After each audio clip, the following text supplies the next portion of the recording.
All right, it is my pleasure to introduce today's guest speaker, Jerry Cluff, and we're so glad that his wife Kimberly and his parents Jay and Janice could be here as well. Jerry Cluff is the owner of Cluff Building and Fencing. Jerry grew up in Manti, Utah, and started working in his father's construction business, building fences when he was 10. He took over the business from his father Jay in 1992, and since then he's built a few homes, installed a lot of kitchens, insulated many turkey sheds, businesses, and homes, poured lots of cement, and mostly has built a countless number of cedar, vinyl, chain link, and farm field fences. Jerry graduated from Snow College with an Associate's of Art in Construction and a minor in Spanish. Jerry and his wife Kimberly have 8 children and are the proud grandparents of 18 grandkids. So please welcome Jerry Cluff. All right, thank you. Hopefully you can all hear me. I'm a little bit nervous. This is my first time, but I'm glad to be here and share with you a few things that we've done, a few things that we've enjoyed, and a few lessons that I've learned that maybe you can apply and enjoy in your life, even if you don't do what I've done. All right. 35 years ago, I was right where you are here at Snow College, and I was majoring in building construction, just pursuing my interest, not really knowing where I was going to end up or what I was going to do, where I was going to be living. And my wife Kimberly came to Snow as well. She majored in accounting, and she didn't really know what she was going to do either. But we got married, and we really enjoyed attending Snow College. And then we moved to Layton up by her family, and I started working for Harper Excavation. We were building the Bountiful Temple. I really enjoyed that for a few months. Started working for Dale Jensen, and we were building some really nice homes up there. Enjoyed framing and things like I would do with my dad, and then we remodeled an apartment complex at Hill Air Force Base, and I really enjoyed that. We got to see a lot of airplanes coming in and taking off. And then I started to attend Weber State, and at that time my dad called right in the middle of the quarter, and he's like, "Jerry, I think I'm going to stop fencing. I'm going to do something different now. Do you want to take the business over?" And we prayed about it, fasted about it, and we decided, well, yeah, I guess we will do that. And so we came down here and started up, and I'll tell more about that as we go on. But there are a few things the reasons that we decided that we would like to enjoy coming down here. And Kimberly was, from Bountiful in a bigger city, but she didn't like traffic and a lot of things. She thought this would be a great place to raise a family. And it really is. We love the community. We love the people. We love the mountains. We love the school systems, the opportunities that our children have had. And so I'll share a couple videos then about why we decided to come here. And Russ, you can help me with this. Keep in mind, this is where we are now, not where we started, though. You'll see.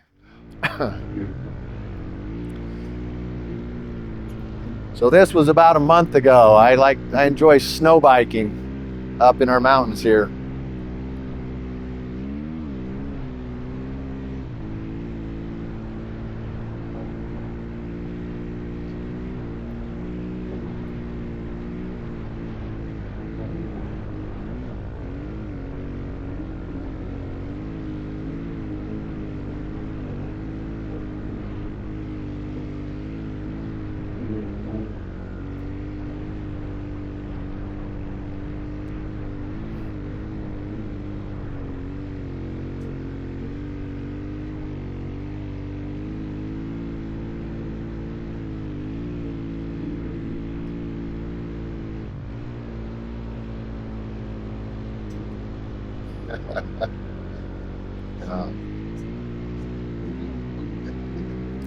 A little bit long.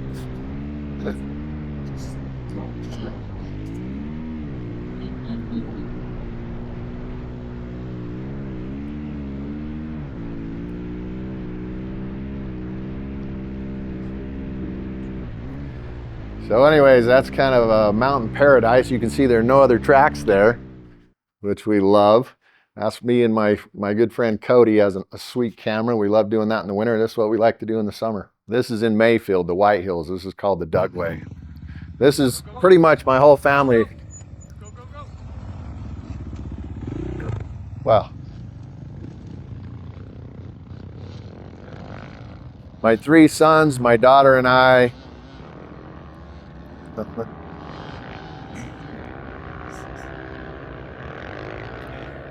I'm right down here at the bottom. I wait and let a little bit of the dust clear. That's me right there.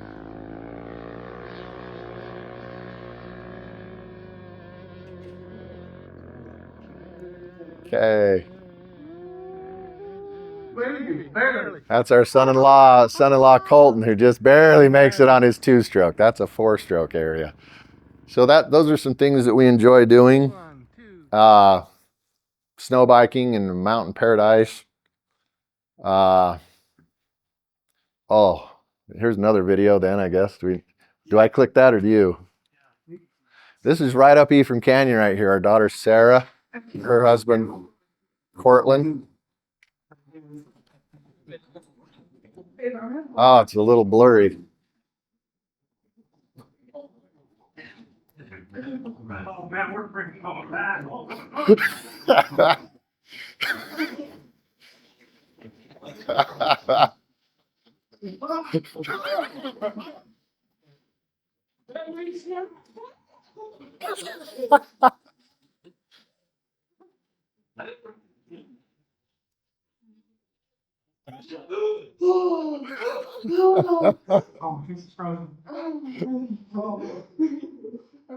Do I stop that or do you? They survived. That's a pretty famous memory. This is me and our youngest daughter, Megan.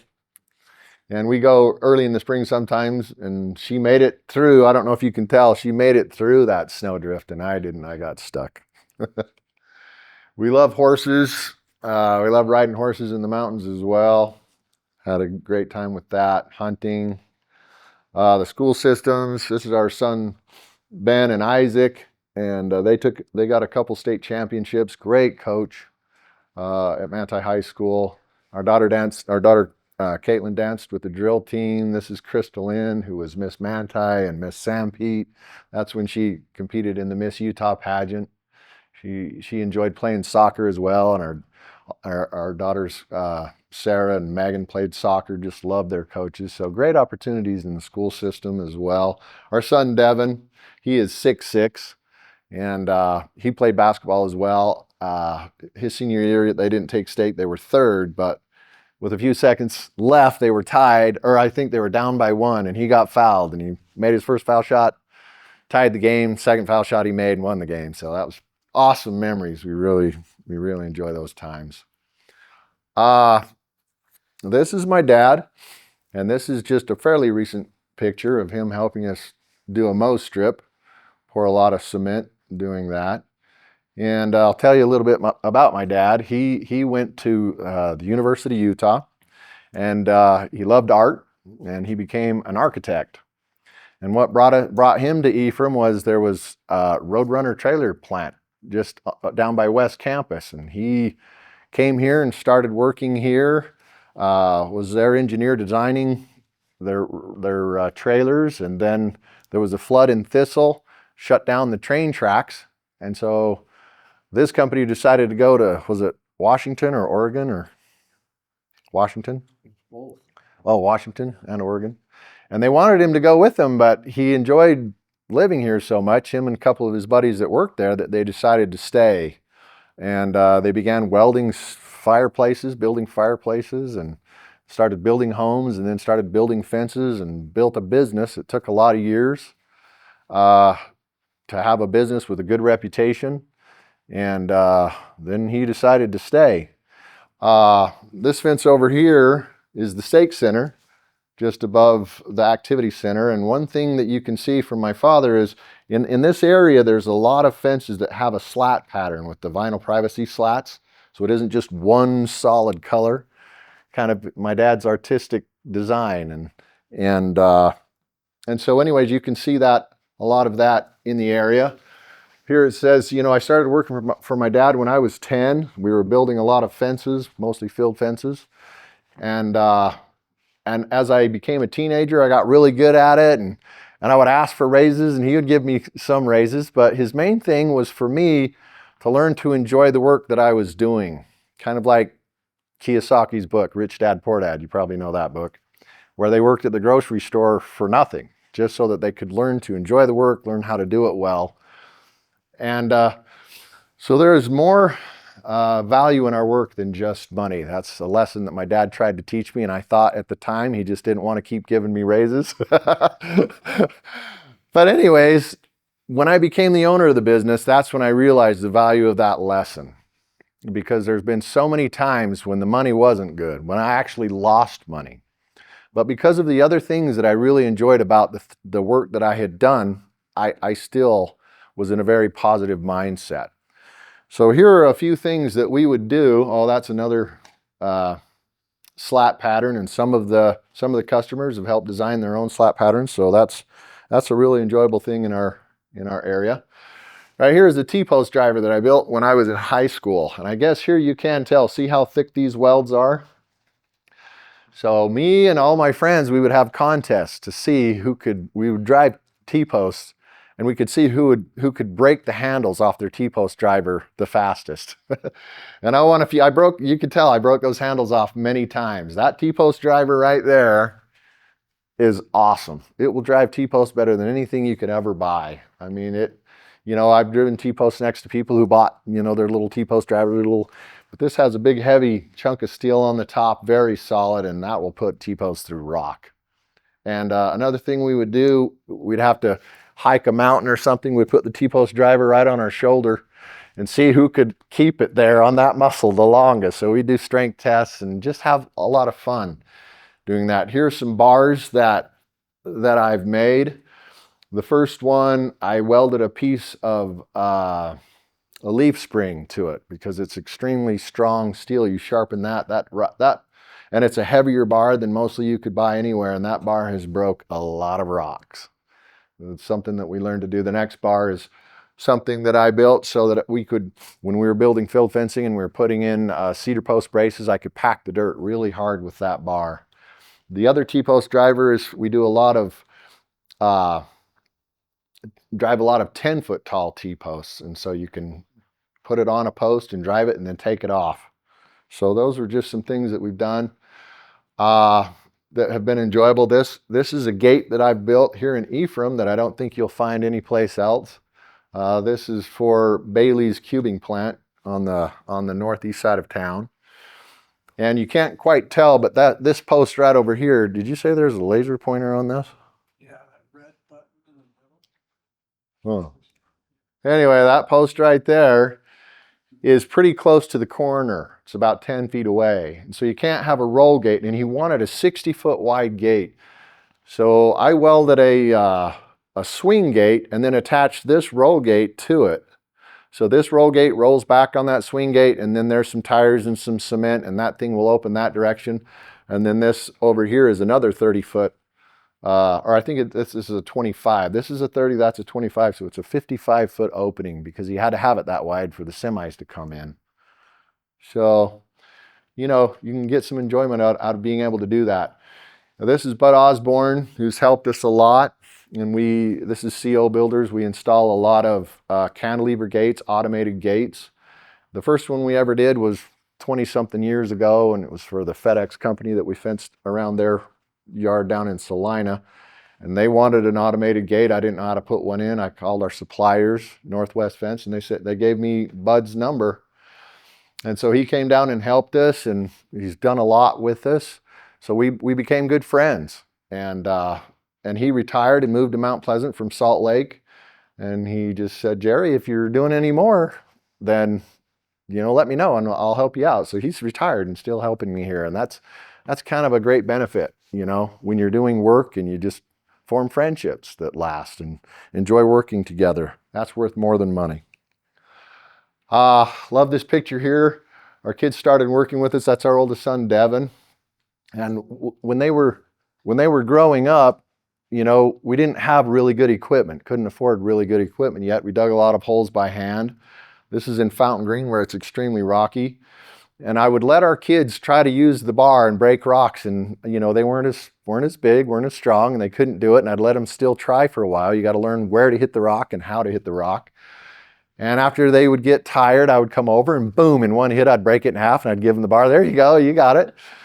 Well, now Devin's 17 and we were digging. This isn't, it was just a little ways off. We had to dig 2 big holes. They were 18-inch diameter, over 4 feet deep. We were putting in an archway at a ranch where big metal post, you weld a thing across the top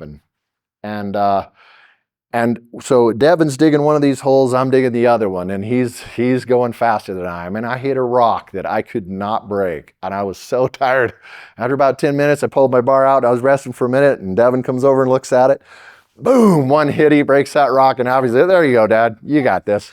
Like, man, now that is payback right there. And our sons, there's our 3 sons, Devin, Ben, and Isaac. And Devin, with one of his good friends from Manti, they decided they were going to get into summer sales. They started selling pest control, and after about 2 years, they were pretty successful. They had no fear of hard work. They thought that was easy, way easier than this. And so they went to Arkansas and started their own pest control company with a couple of friends. And Ben and Isaac, when they got older, they went and worked for Devin in that company. Ben, on his 2nd year, that's their Golden Door Awards that both Ben and Isaac got. On Ben's 2nd year, he sold 1,000 accounts, 1,000 serviced accounts, which is phenomenal. And on Isaac's 2nd year, which was the following year, Isaac did the same thing. And part of it was because they learned to enjoy hard work. And the other part was because Devin had established a really reputable company that provided good service, and they had good training. They had a good program. So a lot of good support for Ben and Isaac. And I remember Ben, on his 1st year working for Devin, he called me and he said, "Dad, I made more in 2 weeks than I made working for you all last summer." I'm like, that's awesome. And you know why you're able to do that too, right? I reminded him. And when they got their Golden Door Award, and that's a national award, and they sold 1,000 serviced accounts, in those 3 or 4 months, however long that was, they made more than double of what I've ever made in 12 months fencing. So that's quite an opportunity. And they don't just care about selling, pest control accounts. What they try to do is networking. They try to build a network of friends and associates. They have things that they know are more valuable than money. And so that's one of the reasons why they enjoy doing this. They get to knock so many doors, meet so many people. Ben knocked the door of a guy who had been an Olympic boxing coach. And he ended up coaching Ben, giving him, some boxing lessons, and also Devin. They knocked the door of some people who loved to fish, and so they went fishing with them. One time they knocked the door of a guy who owned another pest control company. They didn't care about that. He didn't need the service, but they're like, "What do you enjoy doing?" He's like, "Well, we go bow fishing at night." So they've gone with them several times. And so anyways, I don't know if that's something that would interest any of you, but I talked to Devin and he said, if any of you want to do that, you can meet with me after. I'll give you his number and he'd talk to you. All right. So that's an opportunity that fencing cannot really give you. I taught them how to work hard. They've learned how to work smart as well. Okay. This is Devin. And we've done some really hard work. This was a fence that we built, a vinyl fence that we built in a blizzard down there in Mayfield. This fence is kind of one of our favorite memories. This is a baseball field in Mount Pleasant High School. And on the day we were supposed to put the net up, it snowed over a foot, and Devin didn't want to go do this job. He's like, I don't think that'd be worth our time to do it. And it was hard. It was really cold. We had to shovel the snow off the bottom of the fence the whole way, but we made it fun. We used our snowmobile to distribute the materials. And when you roll out the chain link in the snow and then you stand it up, it gets all over you and you get cold and wet and everything. But by the time we finished this job, Devin was like, "I'm so glad you talked me into this so that you can learn that whether it's easy or it's hard, you can still finish the job." That's a lesson that's worth more than money. 20, okay. So we've enjoyed, working together and as a family. Finally, we got some really good equipment. That's an auger that I built. When we're doing T-posts, you can find a rock that's the size of a car. And so I would drill a hole in it and then fill it back with dirt and drive a T-post in there. When we do it, we've done miles and miles of field fence. And one thing, and I've developed my father's straight eye. That takes a lot of practice. And when I have him adjust the T-posts and stuff, I'll say, okay, just a tad to the left, skosh to the right, and something they always tease me about, something that we have fun with. That's a fence we built around the Manti temple there during the Morning Miracle pageant. It's kind of shorter so that people could get over it. An unusual fence for the temple.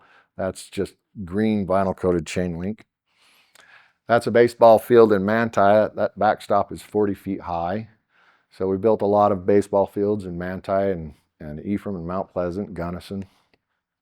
We've done a lot of commercial fencing, which can be, very difficult, but also you can charge a little bit more.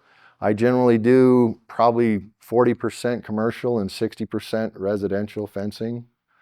And some of these fences have been some good memories. This one right here, that thing was solid rock.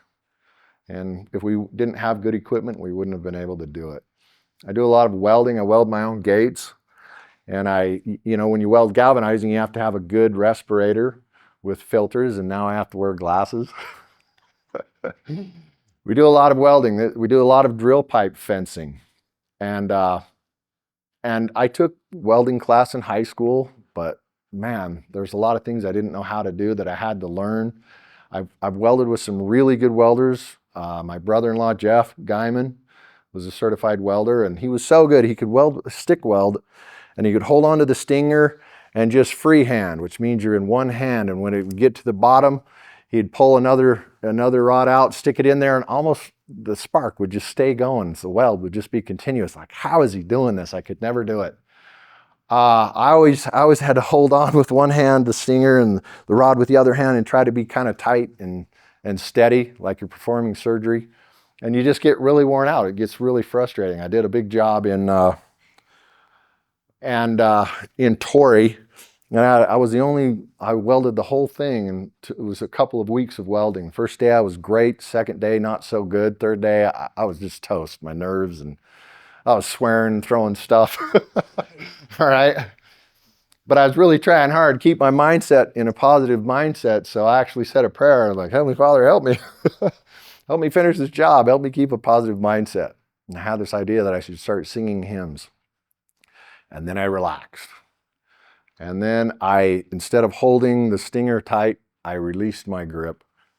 And all of a sudden I was freehanding for the first time after trying to weld for 15 years. At first, I was a decent welder, but then I'd have to grind my weld. So basically I was a grinder, right? And now I became a good welder. And there've just been a lot of times in my life when, it really was prayer and blessings that helped us be successful. And we really enjoyed that. Another thing that we've really enjoyed are the animals that we get to meet when we're fencing. And this dog, he climbed up with his back feet up the tree and had his front feet on the front. And I cemented that post in. He's about licking my face while I'm right there, He could have jumped out of there easy, but I've had some pretty amazing animals. I had a big dog, who wanted to play fetch, but I was trying to dig these holes and he'd come over with his ball, drop it right in my hole. So, that's pretty enjoyable. We've done quite a few vinyl fences.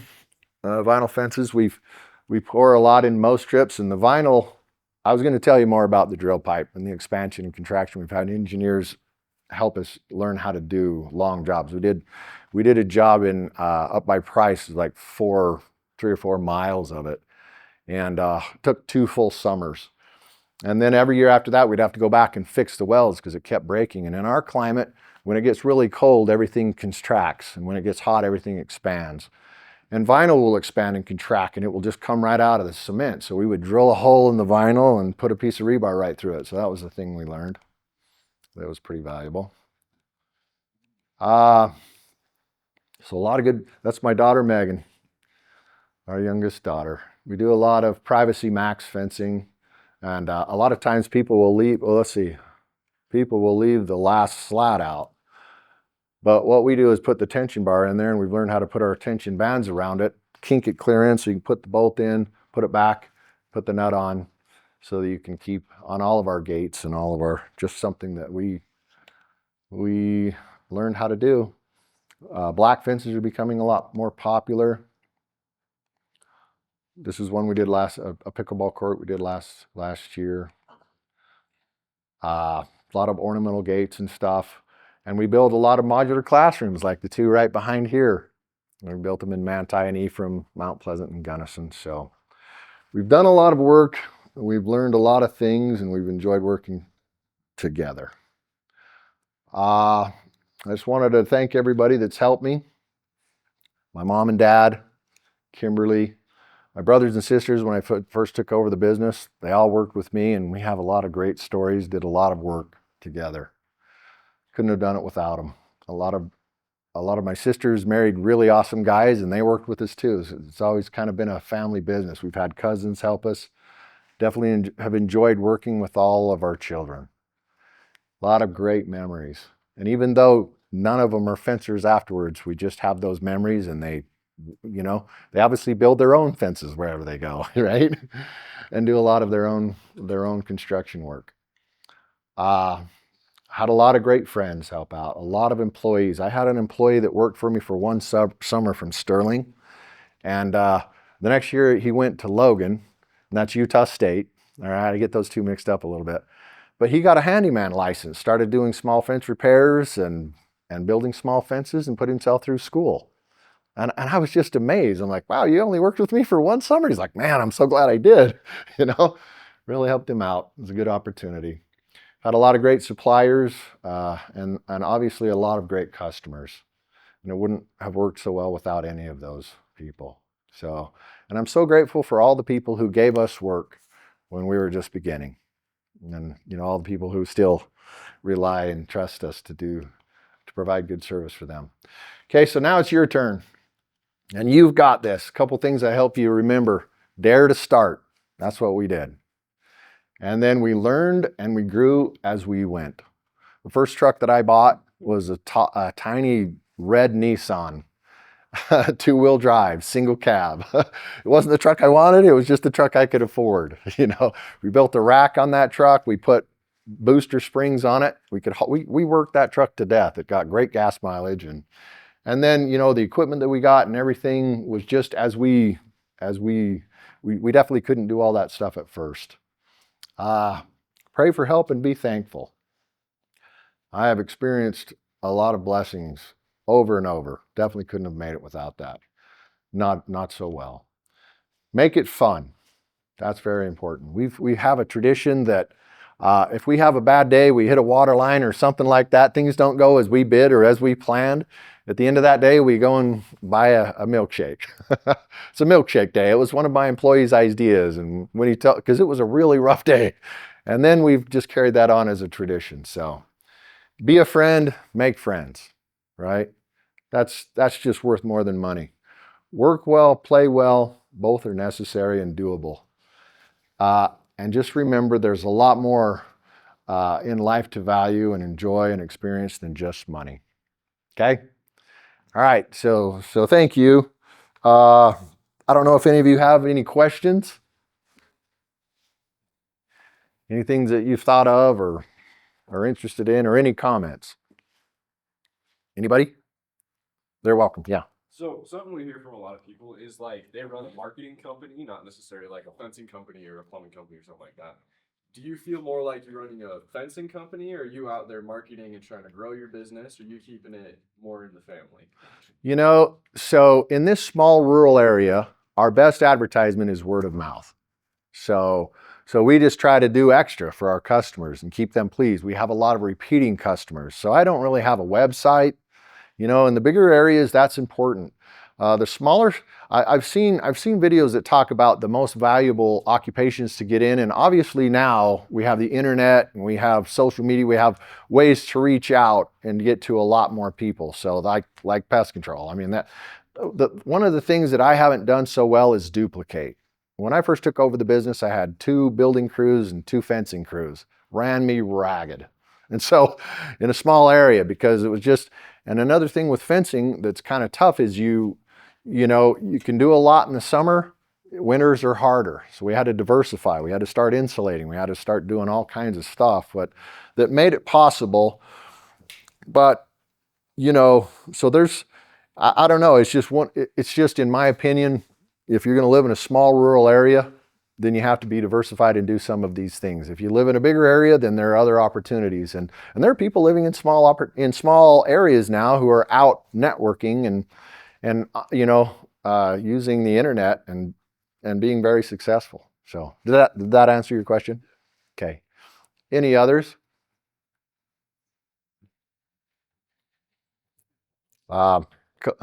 Yeah. What's going to happen to your business now? Your kids are grown and you said none of them are fencers now. Yeah. What do you think is going to happen in the future?